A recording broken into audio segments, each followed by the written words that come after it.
Welcome back, everyone. Okay, today's explainer is an absolute wild ride. We're diving right into the fascinating intersection of two completely different worlds. On one side, we've got the intense, unfiltered reality of retired Navy SEAL David Goggins, and on the other, the cutting-edge neuroscience brought to us by Dr. Andrew Huberman. What the research actually reveals about building an unbreakable mind literally shattered my assumptions about self-improvement, and I'm so excited to share it with you all today. Let's get into it. Right off the bat, this brings up a massive question. What does it actually take to build an unbreakable will? Think about it. We see so many people day in and day out chasing standard motivation, right? Going to seminars, looking for that next biological life hack. But why do those methods constantly fail to produce real, lasting discipline? Why is it that the moment things get difficult, people just naturally revert right back to their old habits? Well, our sources highlight this crazy divide. On one hand, you have standard motivation. That's relying on passion, quick dopamine hacks, chasing positive rewards. You know, the comfortable illusions of self-help. But on the flip side is the Goggins reality. It is unfiltered, it's harsh, and it's driven entirely by friction. It's about being literally haunted by who you used to be and actively embracing the things that absolutely suck. To really grasp the magnitude of this, you have to look at where he started, because he started at absolute rock bottom. At 24 years old, Goggins was nearly 300 pounds. He had severe ADHD, major reading difficulties, and grew up in a highly abusive environment.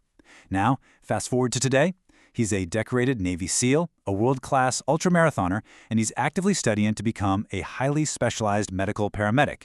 That is a completely different human being.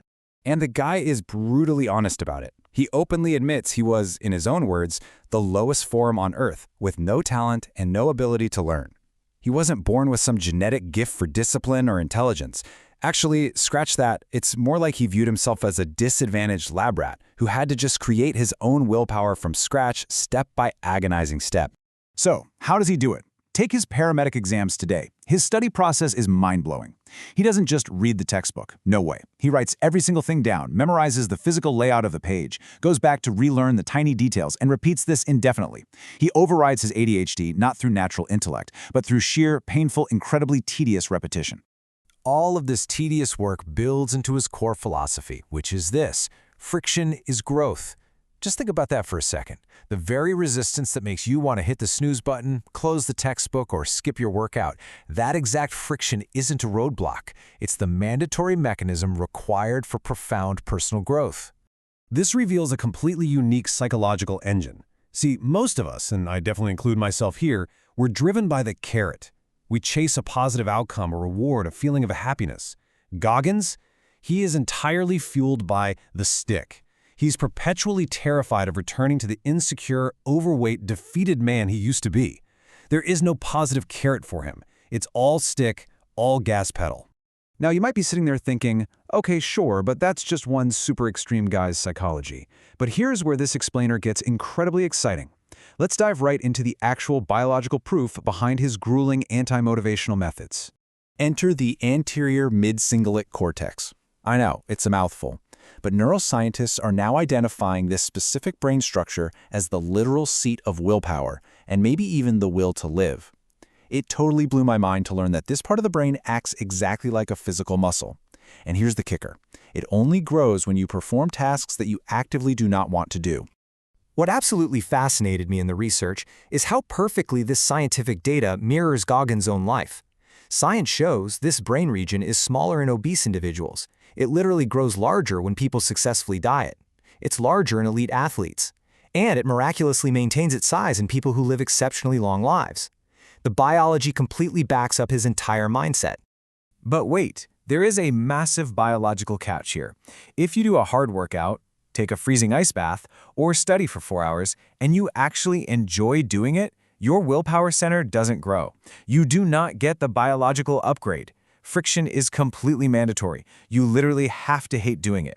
Which means, doing my taxes might actually be giving me superpowers. And that leads us to the harsh reality of brain plasticity. Willpower is totally a use-it-or-lose-it system. It requires constant daily upkeep. If you ignore it, this brain region shrinks right back down, just like a perishable muscle. This biological fact explains exactly why Goggins can never take a day off, and why he feels he can never, ever truly retire. Goggins summarizes this with his usual intense, unvarnished honesty. There are no life hacks, period. Overcoming our internal resistance repeatedly is the only scientifically proven method to build that structure in the brain. It's not pretty, it's not comfortable, but it is the absolute truth of human physiology. So what happens to the rest of us when we avoid all this? Let's pivot and look at the exact opposite side of the spectrum. We're calling this the atrophy of comfort, and it directly impacts everyday people who have achieved a comfortable level of success in their lives. The research points to a really scary truth. Comfort actually destroys potential. Think about it. When you get wealthy or comfortable, you naturally eliminate daily friction from your life. But without that friction, the anterior mid-cingulate cortex literally withers and shrinks. This explains perfectly why so many people who have money, great families, and external success still feel completely empty inside. Their willpower muscle has literally atrophied. Now, applying this extreme framework to your own mind is one thing, right? But how does it impact the people around you? Let's look at how this level of intense, daily dedication intersects with honesty, vulnerability, and personal relationships.